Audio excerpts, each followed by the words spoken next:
Some jobs are dirty, some jobs are dangerous, and some jobs, well, they're just plain crazy. Imagine this, climbing into a tiny airplane, a little Cessna, and deciding you're not coming down for a long, long time. We're not talking about a few hours, folks. We're not even talking about a few days. Try 64 days, that's right, over 2 full months living in a cockpit, thousands of feet above the earth. It sounds impossible, doesn't it? Like something out of a wild dream, or maybe a nightmare, depending on how you feel about small spaces and constant engine noise. But in 1958, 2 guys decided to make this wild dream a reality: Robert Timm and John Cook. Their mission was to set an endurance record that seemed to defy not just common sense, but maybe even gravity itself. Think about what that means. Every single thing you do on the ground, they had to figure out how to do it in the air. Eating, sleeping, staying sane, all while keeping a temperamental machine flying. This wasn't just a flight, it was a test of human will, a battle against the odds, fought in a rattling metal box miles above solid ground. The thrill of it, you can almost taste it, can't you? The idea of pushing a machine, and yourselves, to the absolute breaking point, and then pushing a little bit further. Why would anyone do this? For fame? For fortune? Or just to see if it could be done? Probably a bit of all 3. But whatever the reason, it took guts. Serious guts. It took a kind of stubborn determination that most of us can only marvel at. This is a story about that kind of determination. It's about ingenuity born from necessity, and the sheer, unadulterated grit it takes to stay airborne for 1,558 hours. So buckle up, because we're about to take a look at one of the most incredible, and probably one of the dirtiest, jobs in aviation history. A job where the office was a 4-seater airplane, and the shift lasted for more than 2 months. These men weren't just flying, they were living an experiment to see how long humans could dance with the sky, how long they could cheat gravity, and how much they could endure. This is the story of the 64-day flight, a record that to this day boggles the mind and stands as a testament to what people can achieve when they set their minds to something truly extraordinary. Our story begins, as many wild tales do, in Las Vegas, Nevada. The year was 1958. Vegas was booming, a desert oasis of bright lights, big money, and even bigger dreams. Hotels were popping up like desert flowers after a rare rain, each one trying to outshine the others. They needed publicity, something splashy, something that would get people talking. The Hacienda Hotel, a relatively new spot back then, was looking for just that kind of attention. They wanted to put their name on the map, literally and figuratively. And what's more Vegas than a high-stakes gamble? Doc Bailey, the owner of the Hacienda, was a showman. He understood that in Vegas, you had to go big or go home. He was looking for a stunt, a spectacle that would capture the imagination of the nation. The idea of an endurance flight record wasn't entirely new, but he wanted to sponsor one that would shatter all previous attempts. The plane itself would become a flying billboard for the Hacienda Hotel and Casino. Imagine that, your hotel's name circling overhead, a constant reminder to the folks down below of where the action was. It was brilliant, audacious, and perfectly Vegas. The plan was simple in concept, but incredibly complex in execution. Find a plane, find some pilots willing to risk it all, and keep that plane in the air longer than anyone had ever done before. The existing record was a daunting 47 days, set just a few years prior. To beat it, they'd have to fly for nearly 7 weeks straight, and then some. The Hacienda was willing to foot the bill, hoping the publicity would pay off in spades. This wasn't just about breaking a record, it was about making a statement. A statement that the Hacienda and Las Vegas itself were places where the impossible could happen. So the stage was set. The glitz and glamour of Las Vegas provided the backdrop. The ambition of a casino owner provided the funding. All they needed now were the daredevils, the men who would actually take on this monumental challenge. The desert air buzzed with anticipation. This was more than just a flight. It was a performance. A long, drawn-out, high-flying act of daring that the whole world would be watching. And in Vegas, the show must always go on, even if that show takes place thousands of feet in the sky. Enter Robert Timm. Bob Timm was a former World War II bomber pilot. He knew his way around a cockpit. He was also a slot machine mechanic at the Hacienda. This gave him an in, a connection to the very place looking for a spectacular stunt. Tim wasn't just an employee, he was an aviation enthusiast with a burning ambition. He heard about the Hacienda's desire for a record-breaking flight, and he saw his chance. This wasn't just a job for him, it became an obsession. He wanted to be the man to fly that plane, to etch his name into the history books. The chosen aircraft was a Cessna 172, a pretty standard single-engine plane. Reliable, yes, but not exactly designed for living in the sky for months. They named it the Hacienda. To make this feat possible, the plane needed some serious modifications. This wasn't your average weekend flyer anymore. They installed a special belly tank to hold extra fuel, nearly doubling its capacity. They rerouted plumbing so oil and fuel could be added while the engine was running. A tricky business, believe me. Inside, they ripped out some seats to make space for a small mattress. Just a thin pad, really. Think about the ingenuity here.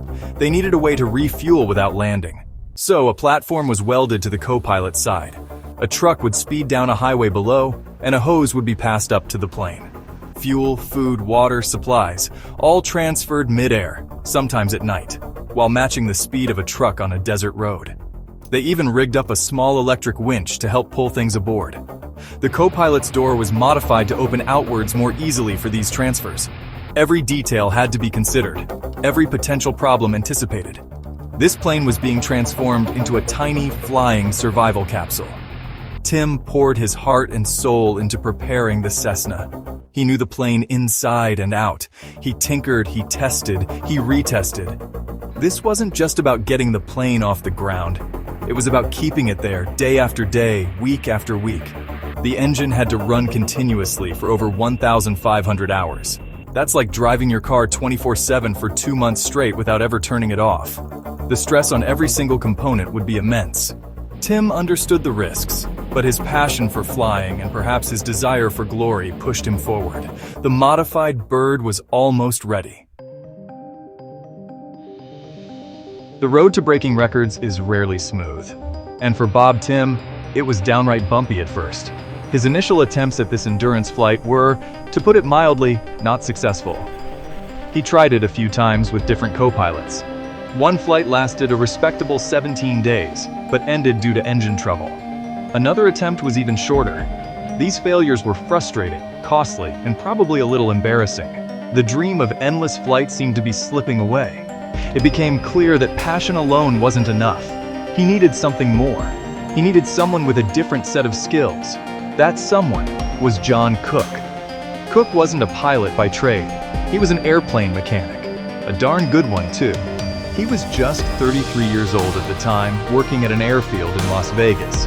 He knew engines like the back of his hand. After the repeated failures, Tim, or perhaps the Hacienda's management, realized that having a top-notch mechanic on board wasn't just a good idea, it was essential. If something went wrong with that engine, thousands of feet in the air, they needed someone who could fix it, or at least keep it running. John Cook was initially hesitant. Who wouldn't be? Spending 2 months in a cramped Cessna with another guy, facing constant danger and discomfort, wasn't exactly a vacation. But the challenge, and perhaps the promise of being part of something historic, eventually won him over. He wasn't a showman like Tim. He was a quiet, capable professional. The two men were different, but perhaps that's what made them a potentially good team. Tim had the piloting experience and the burning drive. Cook had the mechanical genius and a steady hand. So, with Cook on board, preparations for another attempt began. This time they felt more confident. Cook's presence meant they had a fighting chance against the inevitable mechanical gremlins that would surface during such a long flight. The previous failures had taught them valuable lessons. They refined their procedures, double-checked every system, and mentally prepared for the grueling ordeal ahead. On December 4th, 1958, Tim and Cook climbed into the modified Cessna 172, the Hacienda, and took off from McCarran Airfield in Las Vegas. This time they were determined not to come down until a new record was set. Section 5. The Grind of Perpetual Motion. Once they were up, the real work began. And let me tell you, it was a grind. Forget any romantic notions of soaring through the clouds. This was a job, a tough, monotonous, and often dangerous job. Their daily routine was dictated by the needs of the plane and their own survival. Refueling was a constant concern. Several times a day, they'd have to carefully descend to just above a designated stretch of highway. A specially equipped truck, a Ford pickup, would race along below, matching their speed about 65 miles per hour. Imagine the scene. The plane, just feet above the ground, bucking in the turbulence. Cook would lean out on that little platform, grappling with a fuel hose passed up from the truck. They'd pump in 95 gallons of fuel, a process that took about 3 minutes each time. But it wasn't just fuel. Food, water, oil for the engine, towels, magazines, everything came up that hose or in a container attached to it. They even had a system for pre-mixed fuel and oil for the little generator that powered their spark plugs, because the plane's own generator had failed early on. Mechanical failures were a constant threat. That little Continental engine was running non-stop, day and night. Things were bound to break. And they did. They dealt with failing spark plugs, a problematic generator, and issues with the cabin heater, which was crucial for surviving the cold desert nights. Cook earned his keep, constantly tinkering, nursing the engine, finding ingenious ways to keep things running. They even had to hand pump oil to the engine after the electric pump gave out. It was a relentless battle against wear and tear. And then there was the sheer monotony. Hour after hour, day after day, the same view, the same engine drone, the same cramped space. They flew mostly over the desert Southwest, a beautiful but unforgiving landscape. They took turns at the controls, 4 hours on, 4 hours off. One would try to sleep on the narrow pad while the other flew, but true rest was almost impossible. The constant motion, the noise, the anxiety, it all took a toll. This wasn't just flying, it was an endurance test of the highest order, a marathon of the mind as much as the body. Section 6. Surviving above the clouds. Surviving for 64 days in a tiny airplane is an exercise in extreme adaptation. The conditions inside the Cessna 172 were, to put it mildly, brutal. The space was incredibly cramped. They had removed the co-pilot seat and one of the rear seats to make room for a thin 4-inch foam mattress and some basic supplies. But it was hardly luxurious. Movement was restricted. Standing up fully was impossible. Imagine living in a very small closet with another person, with an engine roaring just a few feet in front of you for over 2 months. Personal hygiene? Well, that was a challenge.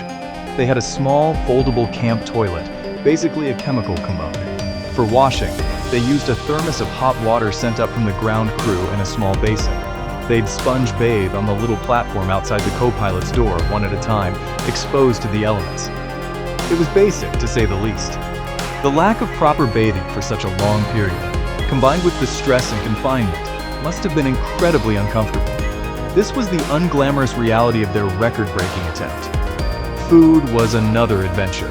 Meals were prepared by the Hacienda Hotel's chefs and sent up in thermos containers during the refueling runs. They tried to keep it somewhat varied, but after weeks of this, even good food probably lost its appeal.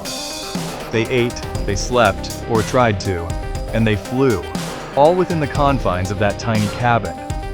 Communication with the ground crew via radio was their lifeline, their connection to the world below. It provided not just logistical support, but also a crucial psychological boost.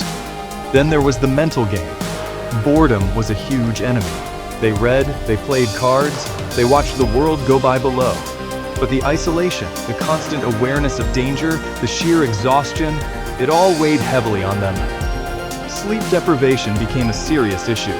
The engine noise, the vibrations, the uncomfortable sleeping arrangements, and the need to be alert for refueling or mechanical problems meant that deep, restorative sleep was a rare luxury. They were pushing the limits of human endurance, not just physically, but mentally and emotionally as well. Section 7. Pushing past the limit. The original goal was to break the existing flight endurance record. That record stood at an incredible 46 days and 20 hours, set by Woody Jongaward and Bob Moore in a similar Cessna 172 back in 1949. So the magic number for Tim and Cook was 47 days. As January 1959 rolled around, they were getting close. Day after day, they circled, they refueled, they endured. The world below watched, captivated by this audacious feat. The Hacienda Hotel was certainly getting its publicity. On January 23, 1959, it happened. They officially surpassed the old record. They had done it. They had flown longer non-stop than anyone before them. Imagine the relief, the elation, the sheer exhaustion. They could have landed right then. They would have been heroes. They would have achieved their primary objective. Most people probably would have called it a day, and rightly so. But Robert Tim and John Cook were not most people. They were in a different league of stubborn. Instead of heading for the runway, they made a decision. They decided to keep going. Why? Perhaps they wanted to set a record so high that no one would ever dare to challenge it. Maybe they had found a strange rhythm in their airborne existence. Or maybe, just maybe, they wanted to prove something more, to themselves and to the world. A testament to ultimate human perseverance. They didn't just want to break the record, they wanted to shatter it, to leave an indelible mark. This decision transformed their flight from a record-breaking attempt into an almost mythical feat of endurance. So, they pressed on. Day 48 became day 50. Day 50 turned into day 60. The plane was battered. The men were beyond weary. The generator had failed, meaning they had no electrical power for lights or their primary radio, relying on a hand-cranked generator for spark plug power and a small backup radio. The autopilot had given up the ghost.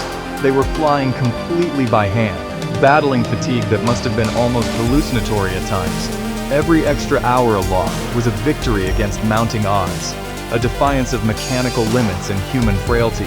They weren't just flying anymore, they were existing on pure grit. Section 8. Touchdown and a hero's welcome. Finally, after an almost unbelievable 64 days, 22 hours, and 19 minutes, the journey came to an end. On February 7, 1959, Robert Tim and John Cook decided it was time to come home. The little Cessna 172, the Hacienda, battered and weary but still airborne, made its final approach to McCarran Airfield in Las Vegas. The plane hadn't touched the ground for over 2 months. Its wheels kissed the tarmac, and an extraordinary chapter in aviation history concluded. They had flown an estimated 150,000 miles, roughly equivalent to circling the globe 6 times. The public reaction was immense. A large crowd had gathered to witness the landing. Reporters, photographers, and curious onlookers swarmed the airfield. As Tim and Cook emerged from the tiny aircraft, they were understandably weak and unsteady on their feet. They hadn't walked properly in over 2 months. They were whisked away for medical checkups, but not before the world got a glimpse of the men who had achieved the impossible. They were heroes, symbols of endurance and the relentless human spirit. The Hacienda Hotel got more publicity than it could have ever dreamed of. The plane itself was a testament to the ordeal. It was grimy, oil-streaked, and thoroughly worn out.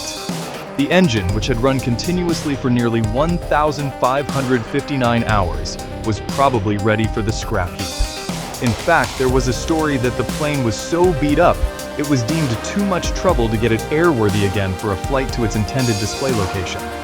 It was reportedly trucked, not flown, to the Hacienda Hotel where it was put on display. A fitting end for a machine that had been pushed far beyond its design limits. Their achievement was monumental. They hadn't just broken a record, they had obliterated it. The previous record was around 47 days. They had added another 17 days on top of that.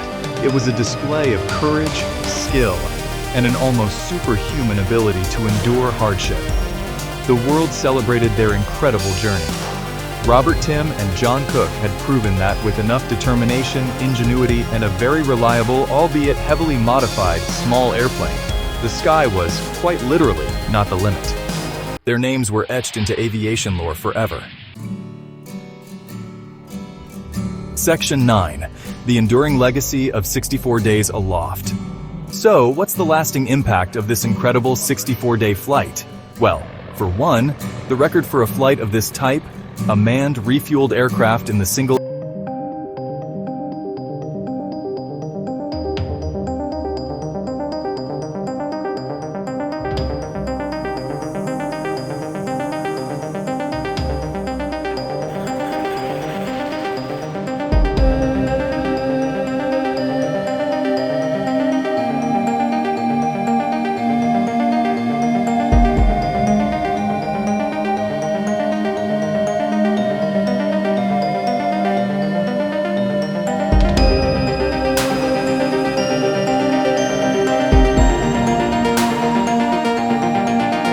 raw demonstration of human endurance, teamwork, and the will to persevere against overwhelming odds. Robert Tim and John Cook showed the world what the human body and spirit could withstand. They faced extreme discomfort, mind-numbing boredom, constant danger, and mechanical nightmares. Yet they kept going. The Hacienda aircraft itself became a piece of history. After its display at the hotel, it eventually found its way to the McCarran Aviation Heritage Museum, now the Howard W. Cannon Aviation Museum, at Harry Reid International Airport in Las Vegas. There it hangs, suspended from the ceiling, a silent reminder of its incredible journey. People walk by it every day, many unaware that this little plane once stayed airborne for more than 2 months, a tiny home and workplace for 2 incredibly determined men. It's a quiet monument to a noisy, daring adventure. The story of the 64-day flight continues to inspire. It reminds us that sometimes the biggest achievements aren't about the fanciest technology or the biggest budgets. They're about ordinary people pushing themselves to extraordinary limits. It's about problem solving on the fly, literally. It's about grit. It's about looking at a challenge that seems impossible and saying, yeah, I think we can do that. Robert Tim and John Cook didn't just fly an airplane for 64 days. They flew into the pages of history, leaving a story of incredible human spirit that still echoes today. And that, folks, is a job well done.